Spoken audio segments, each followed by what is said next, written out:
Assalamu alaikum. Isa Wali mutumina ne, kuma habibina ne, kuma baya raba da ni zai da rana. Mutum ne kuma ya wuce lokacinsa, ya zo ba lokacinsa ba ne.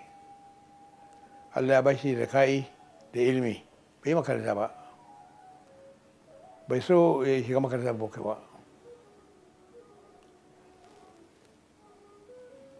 Isa Wali a lokacin ni ubansa ne, ni abokin Wali ne. To kuma Wali Allah ya kansa haziki ne, kuma cikin yayansa ba za mu ce wani abu ba.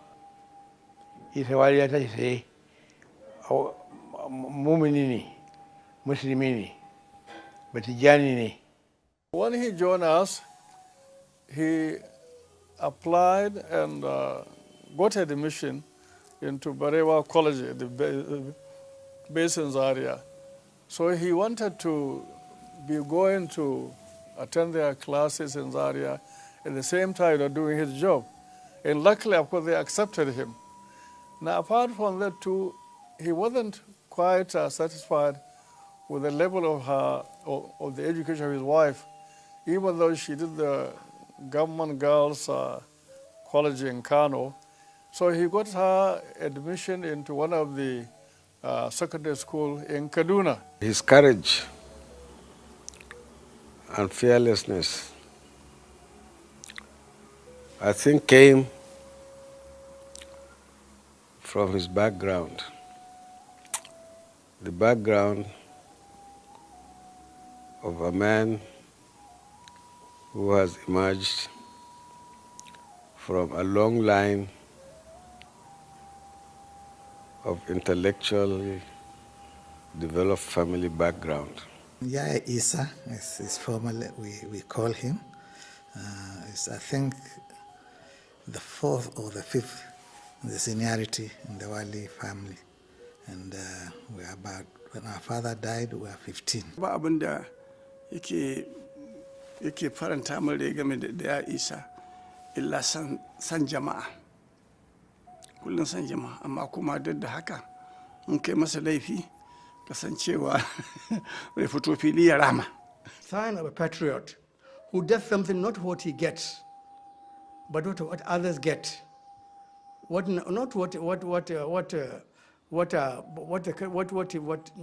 to be praised, but to believe the job has been done properly. So we thank him. If patriotism is a reflection of that, then Nigeria would have been far, far higher than what we are today. I can see him. I can see him after so many years of, 40-something years of his departure from this temporary world of ours. And I can still him, I can still hear his voice, I can still hear his laughter. Those will never go throughout the rest of my life. I found out that Isa Wali belonged to Aminu Kano's school of thought. That impressed, I'm sure, the other two as well as myself.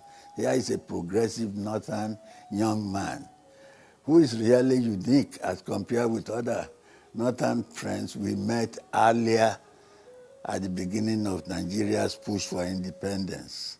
Very frank, very urbane, scholarly, wise, and full of progressive thoughts. Whenever he would visit Kaduna, he'd rather stay with me or stay with late Isa Wali.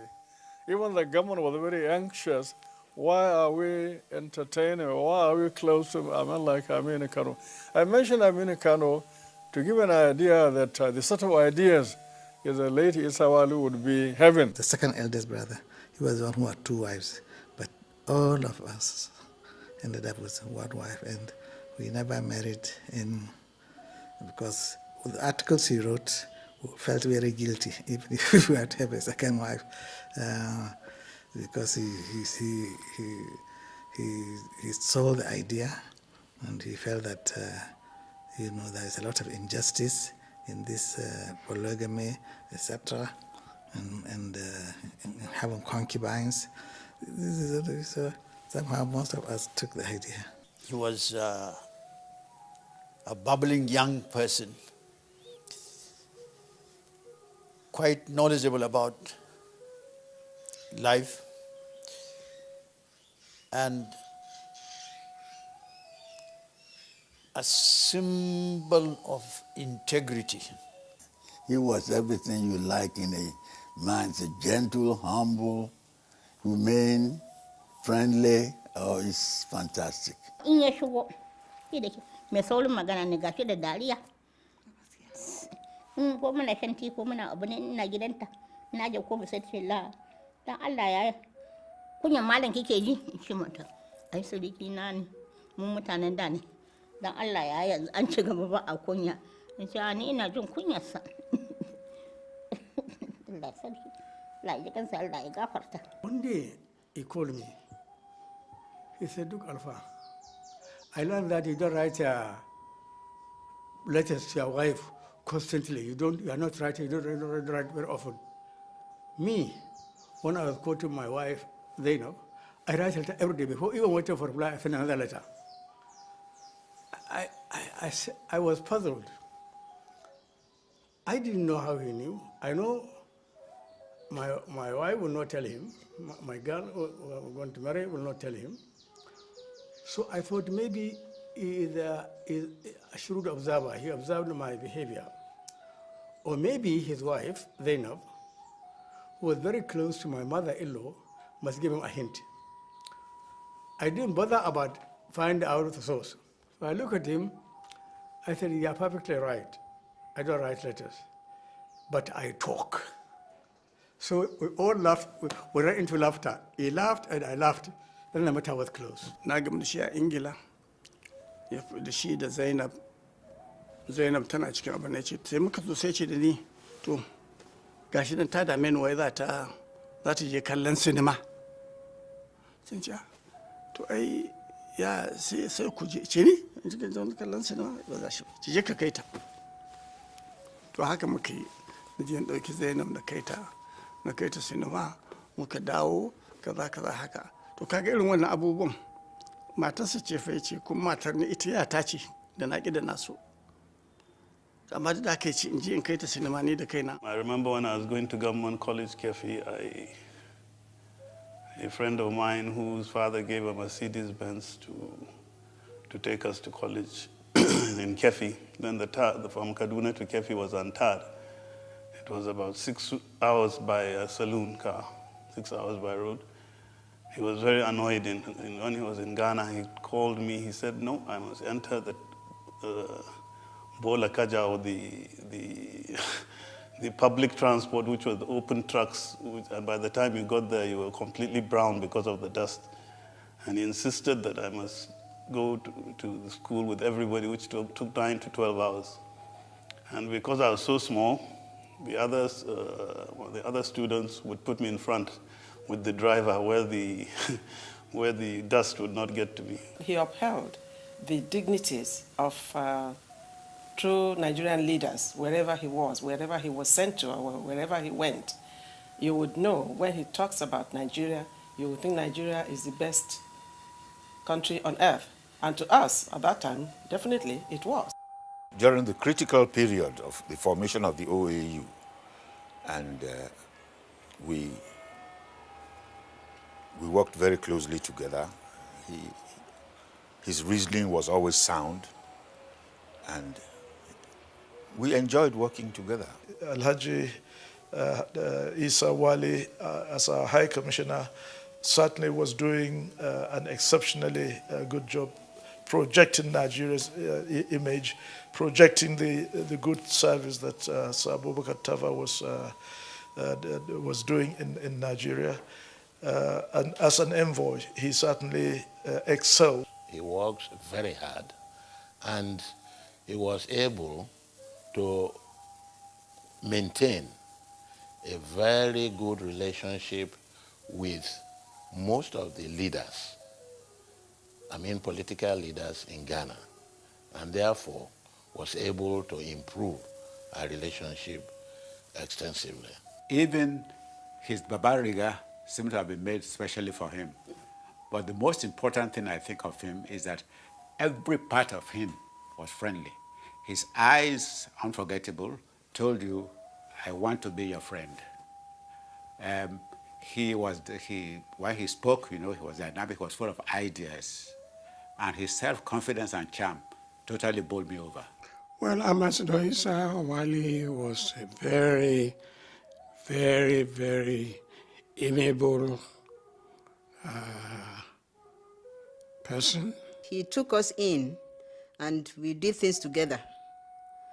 Like even going to nightclubs in those days, when nightclubs were, nightclubs, not all these rough things that we have right now. It was very calm, very serene. We could, nightclub in those days was a place you could just go to, relax, have a meal, listen to good music, dance. He was very sociable, the ambassador.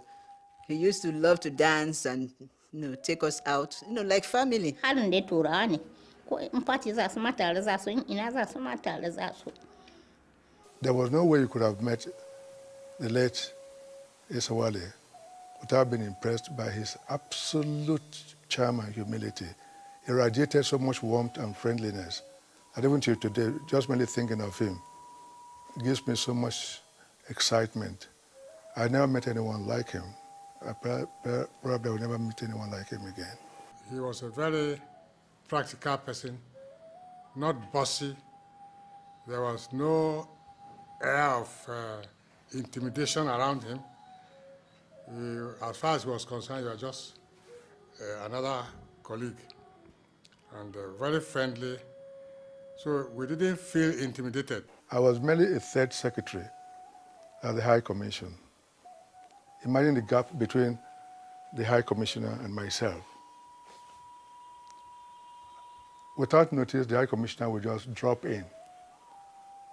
And all you heard was that the High Commissioner was at the gate. And I said, to me? And I would open and he would come beaming with smiles. He said, I just wanted to see how you're getting on. More importantly, in the diplomatic service, we are supposed to be very liberal in entertaining the host community. Each time I gave a dinner, even if I gave him 1 day's notice, he would show up. Himself and Nkrumah were casting jokes about their heights, because Issa Wali was a fairly short person, and Nkrumah was not a very tall person for that matter, was a little bit below average. So Nkrumah introduced the joke and said, we have something in common, our heights, and we all laughed heartily. And then he started warning Issa Wali that your boys are very rascally. They're everywhere in Ghana, chasing after our girls. So we're going to have to watch all of you. What happened that we again will never forget was after the coup here. He was High Commissioner in Accra. And the response he gave to them, to the journalists at the time, still sticks in my head. He said, you people think you know all the answers. You wait. It was very prophetic. Nkrumah went very shortly after. It was in New York, and it was one of those incidents I remembered with great fear, in the sense that I couldn't believe what he did. Somebody stole his wallet, a black American, and we thought we commiserate, we gathered money, said don't worry about it, and then 5th day we decided, just the two of us, we decided to go to Times Square on a stroll. He saw the man. He saw the man that did it, and he was going to take a speed to run after him. Run after him in the street of New York.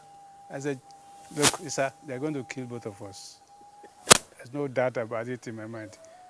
There's no point in going after this man at all. He said, no. The man is a thief. you must follow me and let us catch him and take him to the police. I said, I'm not going anywhere. In fact, I'm not going to allow you to do any such foolish thing. Of course, he broke free and started running after this fellow. And I was following him. I was following him with the aim of just catching him so that he doesn't. I caught him eventually. I said, we are going to forgo this thing because this is a dangerous part of New York. What do they say if they say 2 foreign service officers get knocked off because of pause? Oh, he said people should not compromise with thieves and all that. You have to just decide that there's corruption or thieves. You just have to insist that you can't take it. I think for every clever person, for every bright, intelligent person, there's a shortcoming that is common to all of them. They cannot suffer fools lightly. And I think he demanded too high a standard from other people. And I consider this a weakness because I suffer from it too. He's a Wali's type. Who are very few. Very, very few. Coming from New York, he was with the United Nations, Nigerian delegation in the United Nations. He was coming and came to Paris, and he fell ill. And he was admitted in the hospital in Paris. But after a few days, I said, no, he's not going to stay there. He has to be brought back to Nigeria, and he wants to be treated in Nigeria. And this, he will be treated in Louth, and even his brother is there. So we just received him. He came, and people were saying, how can you leave France and come to Nigeria for medical treatment? He said, no, he doesn't think there's much difference between them, and we have to respect our whatever we have to build it up, we have to support it. Even in the hospital, he was trying to writing drawing areas, discussion about problem of the 12-state structure, how Nigeria should be structured, how Nigeria should be broken into 12 states. Whenever I come, we discuss that at length. And he showed me the scene, but he was getting bad. We all felt everything was normal. The last day I saw him, before I left, was when I see his feet. He even showed me the map of how the area should be. We discussed it, some adjustment here and there. He said, what are the views? And he sent a copy to General Gawan. Very articulate and very courageous, and he can marshal his argument most convincingly, whether it is in English or in Hausa.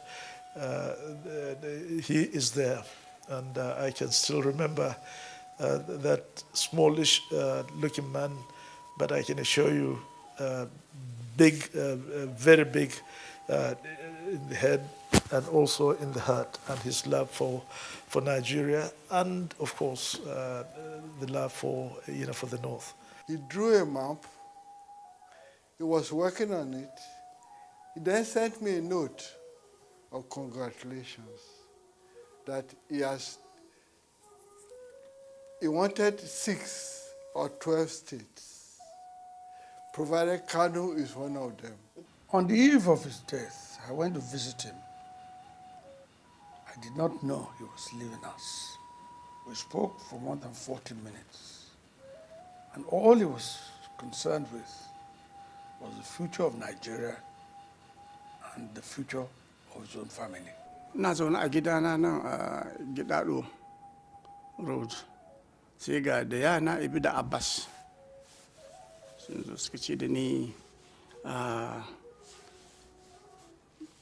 Hafizu Malam Isa ne ya rasu. Yana tun sai na rasa yadda zan yi. Ya na Ibi ce ya kama hannuna. When I heard that Isa Wali died, I was very shaken because I knew the role he would be playing behind the scenes in the polity of the place at the time.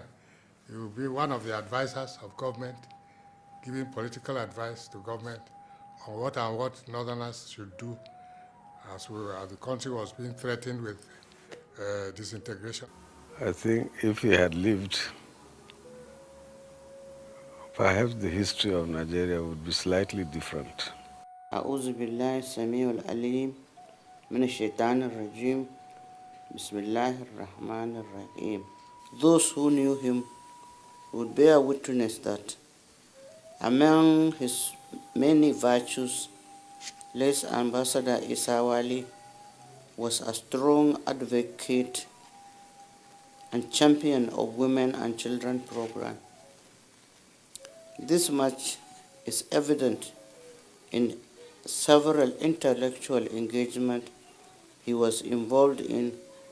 In that respect, one of such engagement is his book he started writing on the position of women in Islam, which unfortunately death caught up with him before he could see its conclusion.